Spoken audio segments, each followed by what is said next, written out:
Hello students, class 5। দেখো, এই বইটা তোমরা দেখতে পাচ্ছ, নবগণিত কেশবচন্দ্র নাথ আর ক্লাস 5-এ। এই বইটার ভিডিও করা আমি অনেকদিন আগে স্টার্ট করে দিয়েছি। তো আজকে তোমাদের ভিডিও করব 138 নম্বর ভিডিও, আর পেজ নাম্বার 69, আর যে প্রশ্নমালা 15। এই চ্যানেলে যদি তোমরা নতুন হও তাহলে এই চ্যানেলটাকে অবশ্যই সাবস্ক্রাইব করে রাখবে এবং পাশে থাকা ওয়াল নোটিফিকেশন অন করে রাখবে, যেন এর পরে ভিডিও আপলোড করার সাথে সাথে যেন তোমরা পেয়ে যাও। তো আমি তোমাদের টার্গেট নিয়েছি পুরো ইউটিউব চ্যানেলের মাধ্যমে এই যে বইটার ভিডিওগুলো, মানে যে সমস্ত অঙ্কগুলো আছে, আমি ভিডিওর মাধ্যমে ব্যাখ্যা করে দেবো। তাহলে তাতে করে কি হবে, যে অঙ্কের বেসিকটা তোমাদের একদম মজবুত হয়ে যাবে এবং তোমরা যে কোনো কম্পিটিটিভ পরীক্ষায় বা এরপরে মাধ্যমিক যখন দেবে তখন কিন্তু 100 পাওয়ার একটা রাস্তা অবশ্যই তৈরি হয়ে যাবে। ওকে, তো শুধু অঙ্ক বলে কথা না, আমি তোমাদের বীজগণিত এবং মানে জ্যামিতির মানে বেসিক স্ট্রং করার জন্য যা যা ইনফরমেশন দেব আমি, তাহলে সেইগুলো ভালো করে প্র্যাকটিস করলে তোমাদের অঙ্কের বেসিক একদম স্ট্রং হয়ে যাবে। ঠিক আছে, তো আজকে দেখো এই অঙ্কটা করব, যে 37 দাগের অঙ্ক। এটা হচ্ছে দাগ নম্বরটা আমি দিই, এটা হচ্ছে তোমাদের 37। একখানি গাড়ির সম্মুখের চাকার পরিধি 10 ফুট এবং পশ্চাতের চাকার পরিধি হচ্ছে 16 ফুট। তাহলে 100 মাইল যাইতে সম্মুখের চাকা পশ্চাতের চাকা অপেক্ষা কতবার অধিক ঘুরিবে। তাহলে এখানে দেখো ইউনিট গুলো দেখো, এখানে মাইল আছে আর এখানে ফুট আছে আর এখানে ফুট আছে। তার মানে হয় ফুটকে মাইলে পরিণত করব, না হলে কি করব, আমরা মাইলকে ফুটে পরিণত করব, যে কোনো একটা করব। তাহলে আমাদের হাতে কি ইনফরমেশন আছে, সমাধান 1760 গজে 1 মাইল হয়। আর কি ইনফরমেশন আছে, 3 ফুট সমান 1 গজ, 3 ফুটে 1 গজ। তাহলে এই ইনফরমেশন আছে। তাহলে এখানে 100 মাইল, তাহলে 100 মাইলকে যদি আমরা ফুটে পরিণত করি, 100 মাইলকে যদি আমরা ফুটে পরিণত করি, তাহলে কিন্তু ইউনিটগুলো সেম হয়ে যাচ্ছে। কিংবা এই দুটো ফুটকে যদি আমরা মাইলে পরিণত করি তাহলে হয়, কিন্তু আমরা যেটা সহজ হচ্ছে সেইটাই করব। তাহলে আমরা 100 মাইলকে আমরা ফুটে পরিণত করব। তাহলে এখানে দেখো যে 1 মাইল সমান, তাহলে 1 মাইল সমান 1760 গজ। তাহলে 100 মাইল সমান কত, 1760 ইন্টু 100, এত গজ, এত গজ। তাহলে এখানে গুণ করলে হবে 1760, আর দুটো জিরো এখানে বসবে, এত গজ। অবশ্যই বুঝতে পারলে। তাহলে মাইল, 100 মাইলকে গজে পরিণত করলাম। এবার কি লেখা আছে এই মানে এই সম্পর্ক থেকে, যে 1 গজ সমান 3 ফুট, আর 17,600 না 1,76,000 এত গজ সমান কত হবে, তাহলে 3-এর সাথে এটা গুণ হবে 176000, এত ফুট। তাহলে কত হবে, 000, 318 1, আর 300 এখন আছে 52, তাহলে 5,28,000 ফুট। তাহলে 100 মাইলের রেসপেক্টে পেয়ে গেলাম এত ফুট। তাহলে এবার গাড়ির সম্মুখের চাকার পরিধি 10 ফুট, তার মানে কি, এবার লিখতে হবে গাড়িটির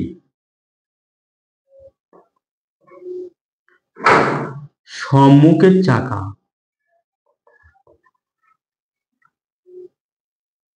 সম্মুখের চাকার পরিধি 10 ফুট, মানে একবার রাউন্ড করে, মানে একবার পাক খেলে ওই 10 ফুট যাবে।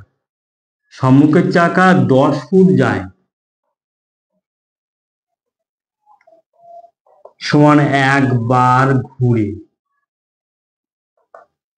গাড়িটির সম্মুখের চাকা 1 ফুট যায় কতবার ঘুরে? 1/1/10। গাড়িটির সম্মুখের চাকা তাহলে 5 to 8 মানে 5,28,000 এত ফুট যায় কত? তাহলে 1 × 5 to 8,000/10 শূন্য শূন্য কাটা, তাহলে 52800 এতবার ঘুরে। তাহলে গাড়িটির সম্মুখের চাকা 5,28,000 5,28,000 ফুট যাবে 52,800 বার ঘুরে। এবার গাড়িটির মানে পশ্চাতের চাকা মানে পেছনের চাকা, এবার লিখতে হবে গাড়িটির পিছনের চাকা, পেছনের চাকার পরিধি মানে এখানে কত দেওয়া আছে? 16 ফুট, তার মানে 16 ফুট পেয়েছি পেছনের চাকা 16 ফুট, এখানে পথ 16 ফুট পথ হবে, 16 ফুট পথ যায় সমান একবার ঘুরে। তাহলে গাড়িটির পিছনের চাকা 1 ফুট যাবে কত ঘুরে? তাহলে 1/, এতবার ঘুরে। গাড়িটির পিছনের চাকা 5,28,000 এত ফুট পথ যাবে সমান 1 × 5,28,000/16। তাহলে এতবার ঘুরে, তাহলে এইটাকে সিম্পলিফাই করতে হবে। তাহলে কত দিয়ে দেখো 4 দিয়ে কারেক্ট যাবে, 4 দিয়ে 16, 4 1 4 5 1 হলে 4 3 12, 4 2 8 000 আবার কিন্তু 4 দিয়ে ভাগ করা যাবে, তাহলে কত হবে? 4 3 12, 13 14, 4 3 12, 33,000 বার ঘুরে, 33,000 বার ঘুরে। গাড়িটির পিছনের চাকা তাহলে এই 5,28,000 ফুট পথ যাবে 33,000 বার ঘুরে। এখানে বলছে গাড়িটির পশ্চাতের চাকা অপেক্ষা মানে সম্মুখের চাকা পশ্চাতের চাকা অপেক্ষা কতবার অধিক ঘুরিবে, মানে এইটাই প্রশ্ন দেওয়া আছে। তাহলে বিয়োগ করতে হবে, তাহলে লিখতে হবে অতএব গাড়িটির সম্মুখের চাকা পশ্চাতের চাকা অপেক্ষা তাহলে বিয়োগ করতে হবে, তাহলে ওখানে 5,28,000 মাইনাস 33,000, তাহলে মাইনাসটা করতে গেলে একটু মানে এখানটা করছে, এই যে মাঝখানটা মাইনাস করে দিচ্ছি, 528,000 উপর নিচে লিখে সবসময় মাইনাস করবে, না হলে ভুল হয়ে যাওয়ার সম্ভাবনাটা কিন্তু বেশি থাকবে। তাহলে 0 0 0 এখানে 3টে 0 বলবে, আর 5 3 কত হলে 12, 9 হলে 1 4।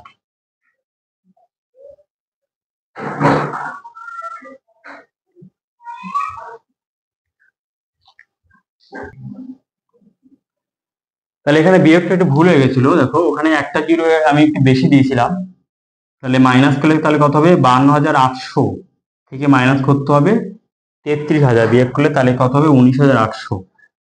তাহলে 19,800 বার বেশি ঘুরবে। গাড়িটির সম্মুখের চাকা পশ্চাতের চাকা অপেক্ষা 19,800 বার বেশি ঘুরবে। তাহলে এটা হলো আনসার।